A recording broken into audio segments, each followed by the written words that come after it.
Hello, everybody. Happy T1D Tuesday. We have this incredible guest today for T1D Tuesday, BurnsWheels. Hello, Burns. I think everyone's been asking for this one.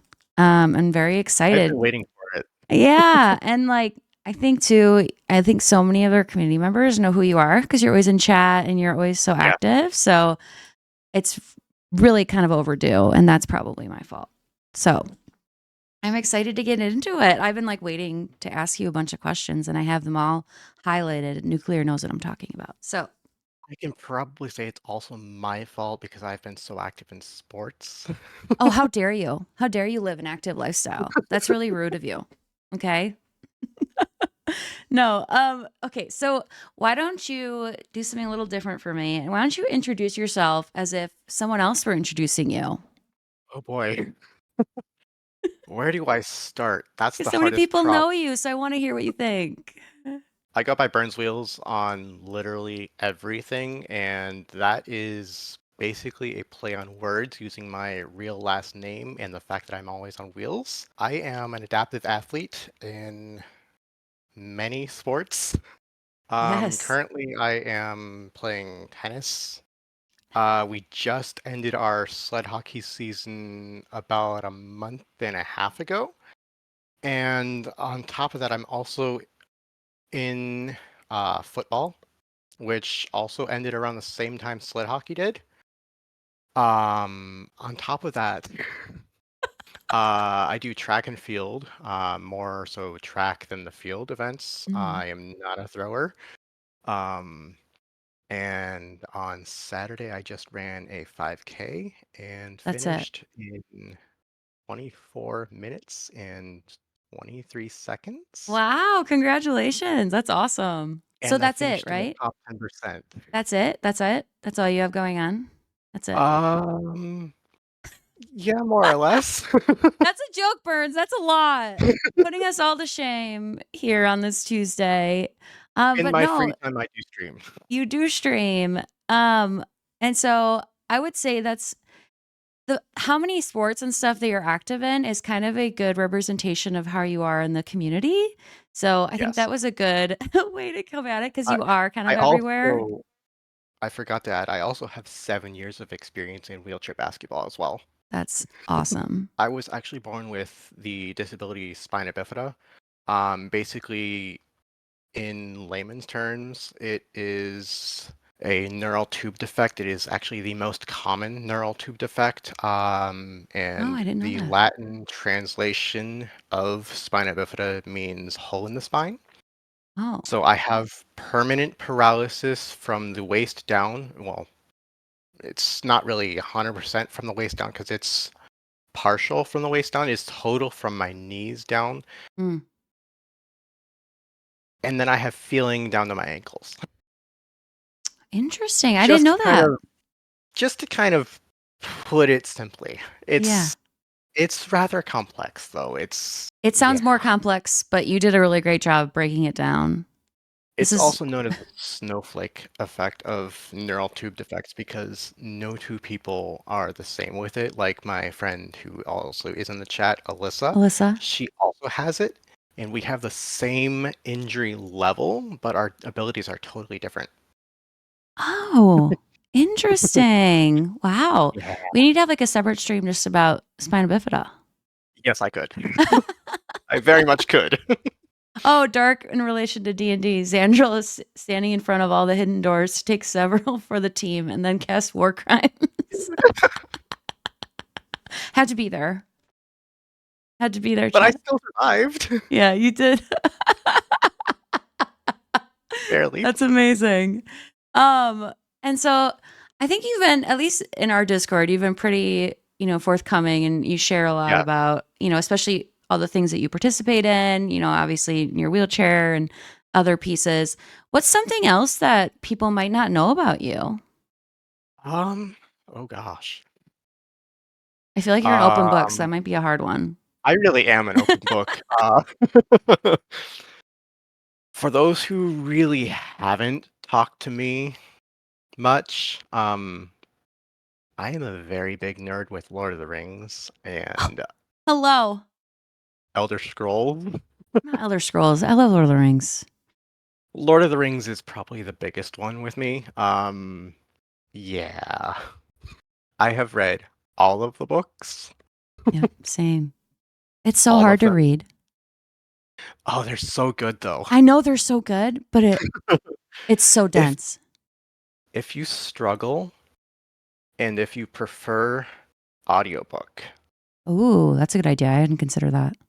get the audiobooks of The Lord of the Rings narrated by Andy Serkis because he is an awesome narrator. He Oh, also Andy Serkis does played, it?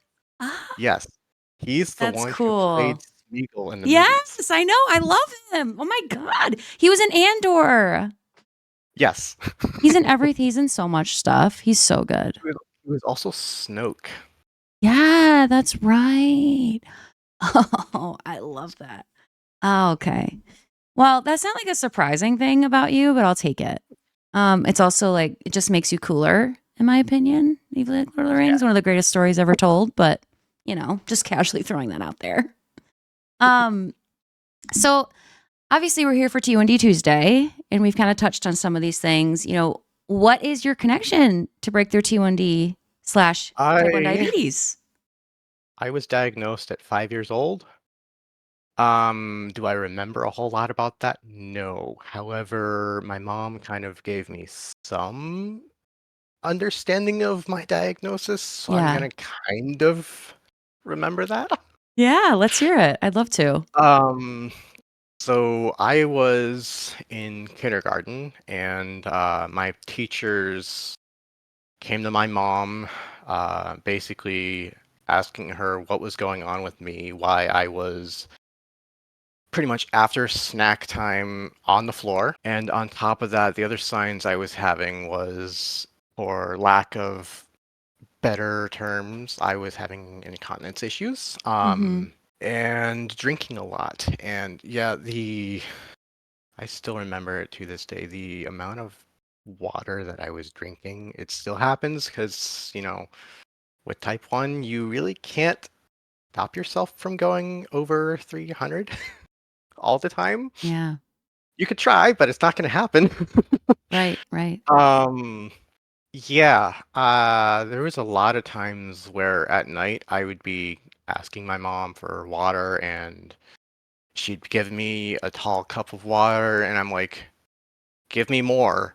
And she's like, what the heck is going on? But she understood the signs because she herself is a hypoglycemic, which isn't the Oh, same as diabetes, sure, but has similar sure. issues, She knew specifically with something low was blood. off. Yes. Yes. So because of the low blood sugars that she's dealt with, she noticed the signs with me and went to get me tested at I can't remember what hospital it was now.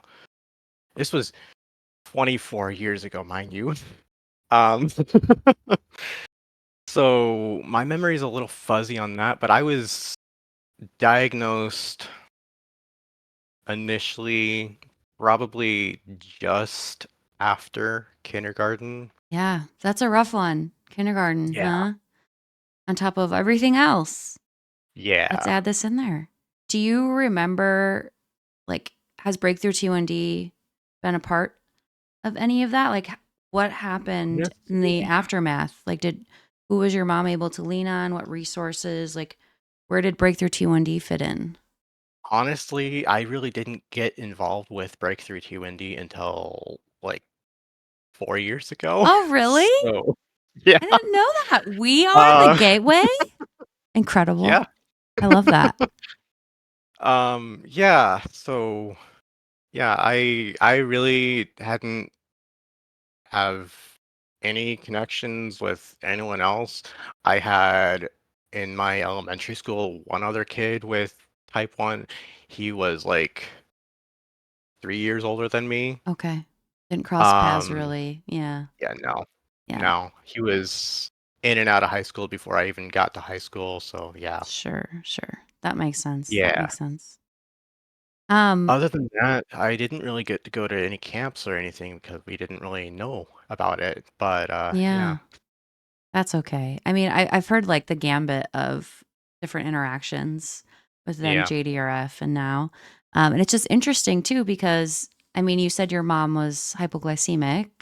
Yep. So, what was it like for her, maybe your family, if you were able to ask them at all, like helping to manage this type 1 newly It was diagnosed at that age for it? Was it, do you think it was easier, ridiculously harder, or the kind of the stressful same? for the first Yeah. 5 years. Yes, I bet. I bet. I was initially being seen by a not great endocrinologist, Oh who blamed no. my parents for everything. That can be the worst. Oh, Yeah. yeah. I'm glad that I don't remember that one either. Yeah. But your mom wishes she could forget. Yeah. Mhm. Yeah. And then I don't remember when I last saw or was switched to the one that I remember Mhm. really, really well because he was also I believe he was also in a wheelchair, Oh, with type 1. cool. It was really kinda cool. Yeah. Oh. So Yeah. so basically when you were able to get a good endo, things started Yeah, he was looking up. probably my first really good endo. We moved up to where I am now 13 years ago. Okay. Gosh, it feels so So you strange got a new saying that. endo when you moved. I did, yeah. Got it. Okay. Yeah. And that's a good one, hopefully?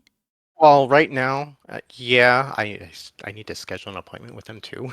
Yeah, don't forget about that. Come on. Yeah. So from 5 to now, Mhm. how have you learn to manage your type 1? Well, for the Like, do you use first 5 devices, years injections? Right. Yeah. first 5 years, I was on the injections. I was on 6 shots a day every single day, Wait. and that seems like a lot, and it probably was for a 5 to 10-year-old. Yeah, how did you Um, do with that? I don't know. Yeah, you don't know? I wonder. I really don't know. I know that there were times where I had unfortunately gone through some depression with it Oh, of because, course. I was not allowed to do this, not allowed to do that with parties and all that stuff. And, Mhm. that's not really fair for someone that young. Yeah, can't just be a kid. Um, Mhm. yeah. And then my fourth grade year, I was at least 10 years old. I got my first pump and my life changed. That's so great. Um, I don't remember what model it was, but it was actually one of these, one of the old Nice. Got your Medtronic prop. pumps. Yeah. Um, yeah, this is Tell chat what that I have is. this as a backup. Can you tell chat what that is? It is a Medtronic, yes. It Okay. doesn't have the model number on it Gotta though. hold that on to that forever. Don't ever let Yeah, that go. really. And then I had this type for years and years, and I Mhm. had relatively no problems with it. I had one malfunction, um, from 4th grade all the way through to my 6th grade year. I was on the same pump that long. Wow. Yeah. But it worked well. Um, yeah, Yeah. yeah, and I had one malfunction, so, that happened 6th grade. I was home, thankfully, when it happened. We called That's great. Medtronic. Yeah. They sent us a new pump within, like, a day, Oh, which was brilliant. fantastic. Especially back then. Yeah. Yeah. And then years go by. I think I had that pump from that point all the way through to 2015, so quite a lot longer than I should have had to pump Mm. for. Because they're usually only good for about 4 years, if that. Sure. Um, and then I was working at a camp, as a counselor slash archery instructor, which was really, really fun. Nice. That does sound fun. Um, and that summer, while I was working, my pump malfunctioned with a button error, so I could not push any of the buttons to give myself insulin whatsoever. Mm. And yeah, after that happened, I ended up having to call Medtronic, like it was like midnight or like 2 in the morning. Thank God for their 24-hour Yeah. service. I Definitely. called them crying because my parents weren't home. They were overseas in Germany, Oh man, that's and I had rough. no backup. Mm-hmm. That was awful. So I was off of the pump, basically giving myself shots for about a week because it Mm. took that long for me to get the pump. Which totally screwed up my A1C. I had horrible, horrible blood sugars because I was trying to Mm-hmm. remember all the math. That's totally Yeah, fair. it's really hard to remember math when you haven't used it for like Mm-hmm. 20 years. So true. So true. 5 or 6 years ago, I got my new pump, which is well, I started off with the 770G, Mm-hmm. and the Guardian Sensor 3, which was the first continuous glucose monitor that I was on, which another life changer. Um, Definitely. Definitely. yeah, so 6 years ago was my first ever, at least since my diagnosis, experience with DKA, and that was awful. I never want to experience it again. Yeah. My blood sugar the night before I was admitted was 560, and I was sick. I could not hold anything down, not even sips of water. Mm-hmm. And yeah, I was admitted the next morning. I probably should have been admitted that night, but we didn't know. Sure. And I pumped myself with a total of 10 units of insulin that Wow. night, and it only dropped 20 points. Ooh. So I went from 560 to 540. Yeah. And then the next morning I woke up still over 300, but I was not 500 at that point. I was starting to go down. I think I was at 380 if I remember correctly, Mm. which is really bad. Yeah. Um, and then I got sick again that morning, and that's when, we were like, yeah, we're gonna take you and get you admitted, because yeah, Mm-hmm. Definitely. on top of being sick, after getting sick, I got back into my chair and I started pushing myself out to my living room, which, like, 10 feet that way Mm-hmm. is my bathroom, and another 10 feet that way is my living room. Mm-hmm. I got to the exit of that hallway, Mm-hmm. um, and I was out of breath. That's rough. Come to find out, that was my blood pressure when I was admitted. I was admitted with a blood pressure of 55 over 30. That's oh my gosh, yeah. Yeah, Yikes. How long were you in the I don't hospital know. for when you had DK? 8 days total. I 8 was days. in the ICU for the first three, and then I was moved to a regular room. Gotcha. Um, Gotcha. and yeah, that was rough. Blood How draws every hour on the hour. yeah. So since then, kind of, obviously you're a very active person. Yes. That's kind of a huge part of your life. Since then, what have you done or have kind of been trying to do to make sure that you avoid, some sort of, at least within your control, getting that low To avoid again? Yeah. DKA and all that stuff, Mm, I'm on my continuous glucose monitor. I don't go more than a day off of it when it expires, which I don't even recommend more than a couple hours. yeah, definitely. Sometimes I do let it slide because, I don't always have Life be a lifin'. sensor on Yeah, hand because I'm waiting for a shipment. Excuse me. I'm sure. waiting for a shipment, and how long that takes sometimes. Yeah. Yeah. Well, that's good at least But though that you have kind of the tools to help, right? And obviously, right. I think access is such a big part of it too, waiting on shipments and stuff. That's got to be really rough Yes. too to plan around. You can't really predict a lot of those things. Yeah, and when I hit 26, that was also another Insurance? stressful issue. Yeah, I was moved In off my America? parents' In insurance. America, Yep. you for those in chat, if you don't know, in America, you can be on your parents' insurance until you hit 26 It's now and 27 are actually. 27 now? Oh, that's good. Yeah, it Wow, one was more year. changed to 27 like a year and a half after I turned Of 26. course, naturally, naturally. Yeah, that is always a Yeah. mind-boggling experience, especially if you don't have like a pretty like conventional job or insurance situation. That can be pretty jarring. I was pretty fortunate that I didn't have to find new doctors for most things. Yeah, I thank gosh. still have to find 2 more doctors, I think. Okay. Um, I've been kinda dragging my feet on that, but Yeah, it's a tough one, especially because you yeah, want to make sure they're the right fit for you. right. Well, I mean, obviously that was a pretty low moment for you with DK and whatnot and dealing with insurance and everything. What would you Yeah. say kind of on a maybe more can be related or not, I suppose. Like what are your biggest fears and Oh, aspirations related to having type 1 my biggest fear, is going into DKA again again? or having another seizure from low glucose. I've Mm. had 2, and they Oh, were both separated by about 16 years, which is wow. a long time, Yeah.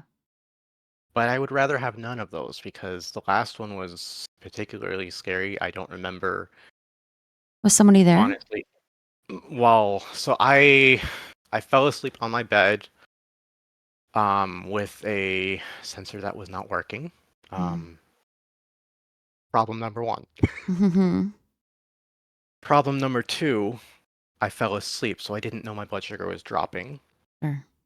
Um, and my parents were watching a show on TV. They hear a loud noise coming from my room. Didn't think much of it because I make noise in my room. They think I'm just messing around. Yeah. They get to a point where either their show ends or they get to a stopping point, and my mom comes and check on me. This was, mind you, 3 years ago. This coming July. Mm-hmm. Um, so kind of recent. And she finds me on my floor. Um, kind Wow. of unresponsive with blood all over my face. I had bitten my tongue in In 2 your tongue. places. Yeah. Yeah. Um, apparently I had been somewhat responsive because I apparently was saying help me Mm. over and over. I don't recall any of this. Mm-hmm. Um, Yeah, most the usually you only don't. thing I remember was falling asleep and then coming to in the hospital. Yeah. Yeah, that's But I scary. at some point had been at least somewhat coherent enough to understand that I had a low glucose seizure because when the doctors came to ask me, once I was, aware of everything, what happened, and my response was I had a low glucose seizure. I don't recall Mm-hmm. anyone telling me though. Yeah, you just kind of heard it. I think it's Yeah, interesting, you're talking about your journey with type 1 and how there's kind of been a lot of different cross section, different medical things that have come up as a result that maybe yeah. people wouldn't necessarily think about, like seizures and other And elements. on top of that, because of my disability, I also have so many more other Right. medical issues with that because I've Yeah, it had complicates it. open wounds, which those, if they get infected, cause even more issues, especially with blood sugar, because if your blood sugar or if your body is fighting an infection, it's going to raise your blood sugar. Yeah, I've had sickness, which is also going to affect your blood of sugar. course. So many things. Stress. Yeah. Yeah, stress will Yeah. do it. Also random Um, things. Like some people will be like, yeah, hot shower will, you know? yeah. Elevation I've learned also affects it. So if you're Interesting. flying, or if you are, you know, at a family reunion like I've Mm, had out in Santa Fe, New Mexico, which is over a mile high mm-hmm. in Sea level. elevation, Mm-hmm. when over here, the highest elevation I'm gonna have is maybe 800 feet. Yeah, your body's not used to that. That makes Yeah. sense. Yeah. Well, considering kind of all these factors that are in play for you, like what do you think? Like what is your personal definition of success when it comes to managing your diabetes specifically My definition of a success probably would be staying at least 80% in range. for a day? How are we doing? Right now, it's a good question. I'm currently a little high right now, 213, which isn't great. Not horrible though. I've been 71% in range today Oh, for that's the last good. 24 hours, so I'm pretty That's good. close. So why 80? I'm What made you pick 80? 80%'s kind of like my goal because it means that I'm gonna lower my A1C to at least, I would say, a 7, if not better. Yeah. Is that Um, for those two and me, because I'm not type 1 diabetic? Is so an that something that A1C, well, no, is that something that your endocrinologist helped you determine? Like, hey, let's try to get you to 80% so that we get your A1C to this, they or did you they would determine that on prefer your own? they would prefer me to be 80% or more in Got it. range. So, I mean, I think it's interesting that, you know, you put your personal definition of success when managing type 1 was around the numbers. Yes. And so, how do you balance your mental health piece of that, right? Your self care? Because if you're constantly just Uh, thinking about the numbers, who's thinking about you? I used to struggle a lot, honestly, especially when I was on the shots, because I mean, I was really young at that point. Yeah, It that's takes a rough. lot of toll on a young kid, but I think over the time of over the years of experience I have had with type 1 diabetes, I've learned to kind of let things not affect me so much. I mean, Hmm. yes, I still get frustrated with things, but I understand that it's not always in my control. And so, yeah, it happens. Who cares? Yeah, It's gonna happen.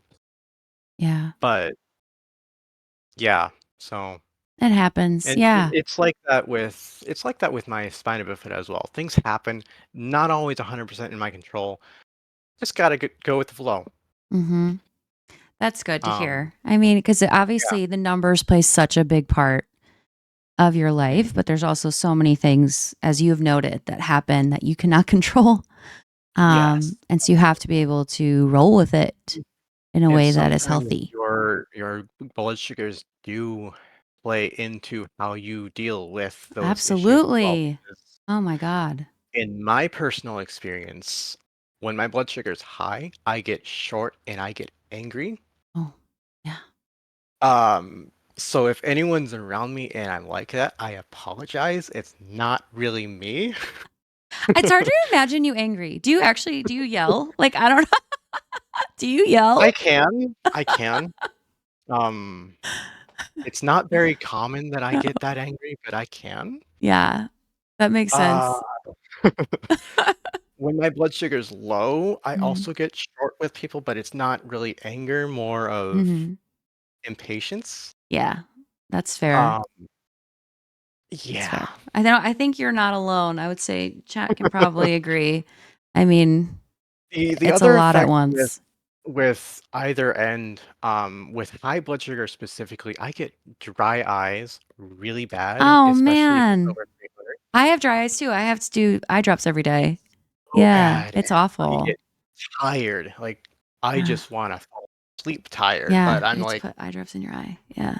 if I have the tiredness with the dry eyes, I'm like, yeah, no, I don't want to fall asleep, So you're gonna not wake right up now. super dry. Yes. So I want to go and check my blood sugar, see what it's doing. Yeah. Oh, it's over 300. Let's fix that right now. Gosh, that's so much. Man. Yeah, It just it all adds it's up. yeah. A lot of So that's kind of one of the warning signs with yeah, high blood sugar is my dry dry eyes. eyes. It only happens if I'm above 300 too. If I'm like what I am right now, 213, I thought I said. Yeah, Yeah, 213. I don't have really any effect. I don't have extreme thirst or anything. It's just just the yeah. dry eyes. That's Hmm. so specific. That's so Yeah. specific. Chat, And do you guys have so anything specific like that? Where you know that you're out of range? That isn't like normal? lows, the lows I start feeling around 80. Mm. Um, why is it that high that I feel them. Probably because of how long I spent ignoring my blood sugars when I went into DKA. Mm, Because that had been happening over probably a good 6 months, unfortunately. Um, I was at a very stressful job, a call center. I don't recommend. that's Uh, a tough one. yeah, that was honestly the worst job I could have picked. And I lasted at that job for about 10 months before landing myself in the hospital, and then that's where they let me go because I couldn't come into work, being in the Yeah. ICU. No, you couldn't Um, come into work? Come no. on. On top of that, I also had an open wound at that time, so even when I was discharged from the initial stay of 8 days, I wasn't coming back anyway because I had No, the you have open to wound. recover. Yeah. Wait, And I was, there's some really interesting, like you said, the dry eyes mm, happening in chat right now. Um, oh boy, I get warm when I'm low, then shaky and tunnel vision if super low. Hi, my I get skin feels shaky. sizzly. I get very I hot-headed, get irate. shaky when I'm low. Hard to explain, but water has a different texture. You're over 260. That is Water has a crazy. particular flavor to me when I have ketones. Yeah, the ketones, of course. Yeah, that makes sense. It's kind of a sour metallic It's taste, if metallic, I was yeah, to explain it. like a coin. Yeah, blood. Yeah, Oh man, that is crazy. I and never it's knew that. Like gross. bad egg drop soup. Oh, that's a good way to put it. That's a really good way to put it. I'm glad I'm not alone in that. Yeah, clearly you're not. Look how many people get what you're saying. Um, that's the best part about this too. That's one of the biggest things I tell people. It's not gonna be the same with everyone. So is that one of your like pet peeves when Yes, people assume that's the it same? is. Is there Yes. anything else that's like a big pet peeve when someone what they think about type 1 diabetes and it's like completely wrong, like some sort of crazy, oh, you can't have cinnamon, some weird or just treat it with Mm. cinnamon, stuff like that, right? What is another big misconception that really irks you? The fact that people think that anything can cure it because it's not technically Not curable curable. Yeah. yet.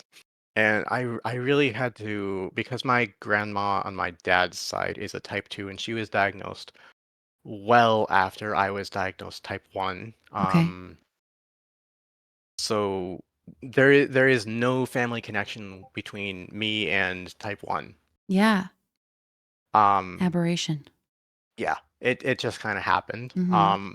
It was really frustrating kind of getting it into her head that this isn't going to work with type 1. It might have an effect on type 2, but not type 1. Even a type 2 diabetic, they thought it would Yeah. be the same. Mhm. Wow, that's interesting. Yeah. And I had to really kind of go at her saying, hey, I don't produce my own insulin. You do produce This is insulin. You're different. just Yeah. resistant to it. Right. Interesting. Wow. Yeah. Yeah, that would irk me too. Um, Yeah. there's so many I've misconceptions out there. learned I'm like, let's make to the live through them. list, Yeah. Like And it's hard though, and it's like you also just have to advocate for yourself to be able to live. Like I, that's the hardest yeah, thing to have to always advocate for. Oh man. I can't tell you how many doctors I have had where you would think would have an understanding of what type 1 diabetes is and does to your body. And then they give me advice and I'm like, What kind of first of doctors? all, so Like, are they? Because I I ask, because my husband's a surgeon, and he's come across many people that because I a lot of people saw expect him to know everything about everything. one of the last doctors I had to explain it to was a plastic surgeon because of the That's wound funny. that I was dealing with. Yeah. Um, Maybe he should she stay in told his me lane. She should. she told me to stop eating carbs to control my Interesting. blood sugar. I That's great. looked at her and kind of laughed to myself, thinking, yeah, if I do that, I'm gonna land myself in the hospital. Yeah. So, kind of attempting to listen to her, I went on a partial keto diet. Don't do that. No, don't do that. Oh Don't do that. man. That's a bad idea. Probably wasn't a Um, T1D question on her board exam. no, I had one meal a day that was keto, and within a Yeah. month of that diet is when I had my seizure. Mm, And so I was right. I did land myself in the hospital. man. Jeez. Yeah. That's tough. Yeah, That's tough. Um, well, keto is not safe for a diabetic. yeah, just stick to your endo. Yeah, they're the Yeah. experts. Yeah, find a good They one. so the reason why they wanted me to go keto or whatever is because they wanted my A1C a 6.5 or better before they did anything with me. Mm. And at that point, I was down to a 7.1, which I You mean, think that they that's would just like already communicate with pretty your decent. endo? You know what I mean? Like Yeah, that they no. would, And yeah. this was at the Cleveland Clinic, Wow, that's kind of surprising. one of the most renowned Yeah. clinics in the country. Academic center. Yeah. Yeah. Yeah. And she told me that I needed to get it to a 6.5 or better, which I understand that's the Mm. greatest thing for healing. However, I told her basically that when I was seeing her, I was 18 years diabetic at that point. I told her I have been diabetic for 18 years. I've only ever seen that A1C once, Yeah, and that's that just was not what's going to directly happen for you. after going through DKA. Yeah. The only reason why I saw that A1C is because the settings on my pump were way too high. Oh, well, Yeah, we're my getting close my to the low end is time, and I really want to talk a little bit about gaming because I know you love go ahead, gaming and yeah. you stream. And we've just obviously we've been talking about T1D, yeah, yeah, yeah. But also, I would love to hear, what are your favorite games? Like, what do you like to game? So when people come and find you, what can they expect? Right now, my biggest ones I would say are D&D. I do D&D Mondays between 9 o'clock and midnight Eastern. It's I would say just about every week. There are weeks we do cancel it just because not everyone can make it, and I know with the exception of this past Monday, I think we canceled like 4 times in a row. Mm-hmm. Um, Life on top of happens. that, Scheduling yeah, life D&D is has the hardest thing in the it world. really is. It's the hardest thing in the world. Just saying. Um, on top of that, I'm really big into Skyrim. I've done a lot of You Skyrim in the past. do. Um, Your right charity now, streams of Skyrim are good. right now, Skyrim is broken because my mods aren't working. Oh no. I'm getting that fixed eventually. Mm-hmm. But in the meantime, I'm in Oblivion Remastered, which is really, really fun. Nice. Nice. So I'm still getting my Elder Scrolls kick. So wait, so what is your Um, favorite game though of all time? Like, oh let's hear it. gosh, I would probably have to say Skyrim because I have the most hours in that. I have about 9,500 hours on Steam alone. What do you think that says about you? I'm I curious. probably gamble too much. No! What liking Skyrim says about you, right? Like, Um, what kind of person I does like it? adventure. You what? I like it. You like adventure. Okay. Yes. That tracks. That makes the most sense. Like, nothing's made more sense to me than that right now. So it kind of gives me that Lord of the Rings itch because it Mm-hmm. deals with sort of the same Yeah, there's a lot of some similar genre, characters and yeah. Yep. same kind of the same vibe. Yes. Yeah. I wonder if Um, it was inspired by that. I'm kind of thinking it It was feels very similar. because Skyrim, Middle Earth, they're kind of polar opposites. Yeah. So If there was one thing that you could say to your younger self, poor little what is 5-year-old Burnswheels, having to deal with injections and all this stuff, whole life it? changing, what would you tell yourself? It gets a little easier. A little easier. Yes, the chaos of you can't control everything doesn't get easier, but it does get easier with technology. Because the more technology has progressed, the easier it has been to keep control. Because of my disability, I have short-term memory loss, Oh, which sure. That makes I sense. every bit of my life, and Yeah. I'm not kidding. There are times where I do forget insulin, but because of the 780G, that's kind of a It tracks it. pick me up. Yeah. So it'll actually give me insulin if I forget, and it'll That's start so nice. noticing my blood sugar's rising. Hey, you probably forgot insulin, so it's gonna do it for me. Yeah. It's not gonna do 100% of that, but it's gonna kind of piggyback what I don't do, which is great. And I wish this technology was in existence, 15, 20 years ago, Right. but yeah, Seriously. No, that is a really good point. Obviously, the tools that you've been able to utilize have made such a huge difference mhm, in helping even with some of your other long-term or short-term memory loss and other pieces that are affecting you day to right. day. Mhm. Well, that's great advice to your younger self. Do you think you would take yourself seriously? Or you'd believe yourself? You know, like when older people tell you like, "Oh, you're young," you know? Do I take myself seriously right No, like now? no, like if your younger self, would you listen to your older self? Possibly. Possibly. Yeah. Do I really take myself seriously now, though? Not I don't think always. anyone should take themselves seriously, if I'm being honest. Let's all live life, have fun, right? If there are any questions anyone has that they didn't get to ask me, feel free to pop in my chat when I'm live or Perfect. ask me in Discord. I am an open book. I will answer any question. You really will.